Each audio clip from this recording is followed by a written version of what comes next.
Scouts and guides విద్యార్థులు విభిన్న విషయాల పట్ల అవగాహనను పెంపొందించుకొని నైపుణ్యాలను మెరుగుపరుచుకోవాలని స్కౌట్స్ అండ్ గైడ్స్ రాష్ట్ర ప్రతినిధి కె. సాల్మన్ సూచించారు.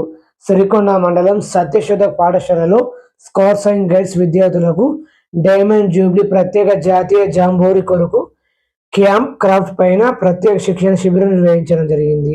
విద్యార్థులు వివిధ రకాల క్యాంప్ క్రాఫ్ట్కు సంబంధించిన తయారు చేసిన వాటిని ఈరోజు ప్రదర్శించారు. ముఖ్య అతిథిగా విచ్చేసిన స్కౌట్స్ అండ్ గైడ్స్ రాష్ట్ర ప్రతినిధి కె. సాల్మన్ విద్యార్థులు ప్రదర్శించిన అంశాలను పరిశీలించారు. ఈ శిక్షణ కార్యక్రమంలో స్కౌట్స్ అండ్ గైడ్స్ విద్యార్థులు స్వతహాగా చేసిన flag pole, bed rack, double cot, ఉయ్యాల, towel stand, plate stand, glass stand, చెప్పుల స్టాండ్, ట్రైపాడ్, క్లాత్ వైర్ మొదలైనవి వారి అంతర్గత ప్రజ్ఞ పాఠవాలకు అద్దం పట్టిందని కొనియాడారు. విద్యార్థులకు వ్యక్తిగా మాత్రమే కాకుండా సమూహంగా ఉంటే సాధించే అవకాశాలను, విజయాలను సొంతం చేసుకోవడం స్కౌట్స్ అండ్ గైడ్స్ నేర్పిస్తుందన్నారు. ఈ కార్యక్రమంలో పాఠశాల principal R. Narsaiah, guide teacher Vanitha, విద్యార్థులు పాల్గొన్నారు.